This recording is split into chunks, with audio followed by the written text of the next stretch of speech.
ट्राल्या शेणखत टाकलं नाही तरीही चालेल, पण ह्या 2 ट्राल्या त्या 8 ट्राल्या काम करतील, एवढी ताकद त्या 2 ट्राल्यात. जोपर्यंत आपला पावसाळा येते तोपर्यंत पूर्ण त्याचं विघटन झालेलं होतं. नमस्कार शेतकरी मंडळी, मी विष्णू फुलारी, विदर्भातली शेती या यूट्यूब चॅनलवर आपले स्वागत आहे.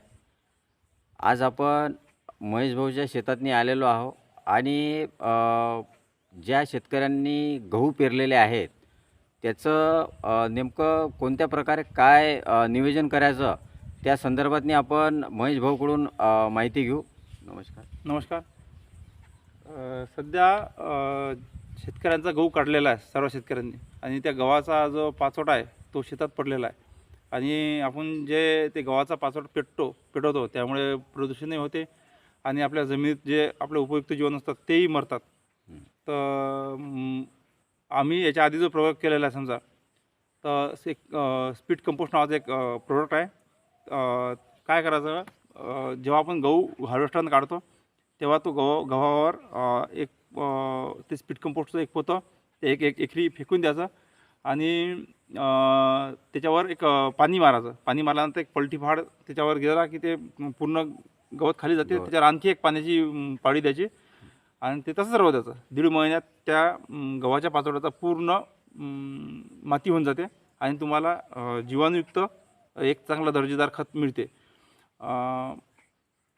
आता याच्या आधी हा प्रयोग आमचा केलेला आहे आणि सक्सेस झालेला आहे. तर शेतकऱ्यांनी म्हणजे आता शेणखतही भरपूर महाग झालं, शेणखतही भेटत नाही आणि त्यांना जमिनीचा पीएच सुधारते, जमीनही चांगली होते, भुसभुस ते जे पाचोटा आहे ते आपला त्याचंही चांगल्या प्रकारचं खत त्या झाडाला उपलब्ध होऊन जाते. आणि ते जे स्पीड कंपोस्ट नावाचं प्रोडक्ट आहे त्याच्यात असंख्य प्रकारचे जीवाणू आहेत. त्यात जे NPK आपलं जे आहे समजा नत्रस्फुरत पलाशपूरक म्हणजे प्रोड्यूस करणारे जीवाणू तेही आहेत त्याच्यामध्ये, आणि बाकीचं काही कल्चर वगैरे आहे. जवळपास आपण खत दिल्यानंतर त्याला पाणी किती शिपा द्यायच्या आणि कधीपासून सुरुवात होते याचं? जेव्हा आपण गहू काढून तयार होते आपलं शेत तेव्हा ते स्पीड कंपोस्ट जे आहे ते आपण म्हणतो की समजा जीवाणू त्या बाकीच्या रासायनिक सोबत मरतात. तर मला तर असा अनुभव आला नाही. मी जेव्हा तयार केलं होतं तेव्हा एक पोतं युरिया घेतला होता, एक पोतं स्पीड कंपोस्ट घेतलं होतं, दोन्ही मिक्स करून एका एकरात फेकलं. त्यानंतर पाण्याची शिप दिली, त्यानंतर त्या पलटी फाड देऊन ते पूर्ण खाली मातीत दाबलं. मातीत दाबल्यानंतर आणखी एक त्याला एकदा पाणी द्यायला ओलावा, ते जमीन कारण की जीवाणूला ओलावा थोडासा लागते त्यामुळे, आणि ते तसं राहू दिलं. जेव्हा पण मला असं वाटलं की आता थोडासा ओलावा कमी आहे तर त्याला मधात एकाच वेळ पाणी दिलं फक्त, नंतर ते तसं राहू दिलं. तर जोपर्यंत आपला पावसाळा येते तोपर्यंत पूर्ण त्याचं विघटन झालेलं होतं आणि चांगल्या प्रकारचं खत त्या गव्हाच्या पाचोट्यापासून तयार झालेलं होतं. आणि शेतकऱ्यांनी ते गहू न जाडता हे जर असं केलं तर जमीनची पोत बी चांगली राहते. जमीनचं पोतही चांगला राहते आणि आपल्याला शेणखत टाकणं नेहमी शक्य होत नाही, तर तेही आपला एक फायदा होऊन जाते. ते एक फायदा होऊन जाते. म्हणजे जे शेतकरी समजा बा आपण आता शेत आपलं खत महाग झालं, शेणखत जास्त महाग झालं, तर असं जर केलं तर शेतीला चांगला समजा. आता त्यात कसं आहे, आपल्या शेणखतात जेवढे बॅक्टेरिया राहतात समजा चांगले, आपण ते तसेच बॅक्टेरिया कितीतरी प्रमाणात आपण त्या याच्यात मिक्स करून टाकत शेतात देतात. त्यामुळे त्या बॅक्टेरियाला ते बाकीचं अन्नद्रव्य खायला भेटते आणि ते त्यांची संख्या भरपूर वाढते. म्हणजे शेणखत टाकल्यासारखाच थोडंफार प्रमाणात तुम्हाला त्याचा फायदा होऊ शकतो आणि पुढच्या पिकाला त्याचा भरपूर फायदा होतो. शेतकऱ्यांनी गहू हा म्हणजे काढल्यानंतर जायलाच पाहिजे नाही समजा, म्हणजे जेव्हा पेटवायचाच नाही. त्याच्यातून रोटर वगैरे तयार करून बस हे मस्त एक चांगल्या प्रतीचं एक कंपोस्ट खत त्याच्यामध्ये तयार होऊन जाते. त्यामुळे जमिनीचा पोतही सुधारते, पीएच सुधारते, जमिनीत तुमचं जे अन्नद्रव्याची कमतरता आहे ते भरून निघण्यास मदत होते आणि तुमचं येणारं जे पुढचं पीक आहे त्याचं चांगल्या प्रकारे पोषण होऊन तुम्हाला पुढचं पीक चांगल्या प्रकारचं होते. त्या कांड्यानं काही बुरशी वगैरे काही धरत असते का मग?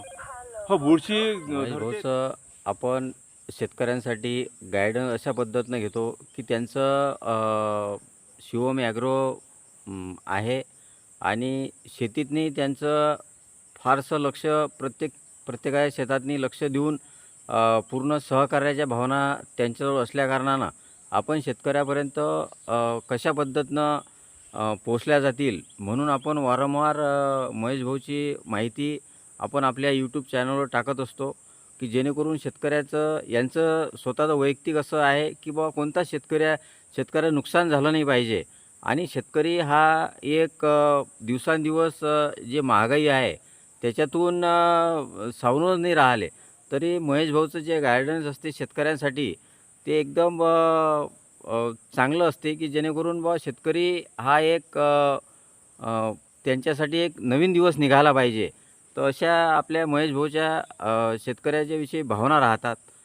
तर अजून काय सांगू शकाल महेश भाऊ? सध्या तरी असं आपल्या लक्षात येते की आपल्या जे जमीन आहे, आपल्या जमिनीचा सेंद्रिय कर्ब हा नाहीसारखा राहिलेला आहे. शेणखत जो आपण म्हणतो, शेणखताचे भाव न परवडण्यासारखे आहेत.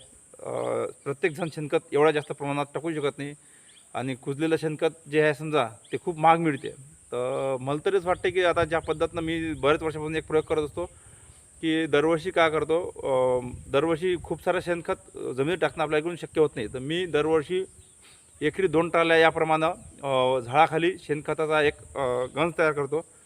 त्याला जवळपास फेब्रुवारी मार्च महिन्यात त्याच्यावर नेहमी थोडं पाणी मारून त्या शेणखताला थंड करतो आणि त्याच्यावर विकतचे घ्या किंवा पिकवीमधून किंवा महामंडळमधून ट्रायकोडर्मा, सुडोमोनास, PSB, त्यानंतर रायझोबियम, त्यानंतर एक एसनेन कल्चर मिळते.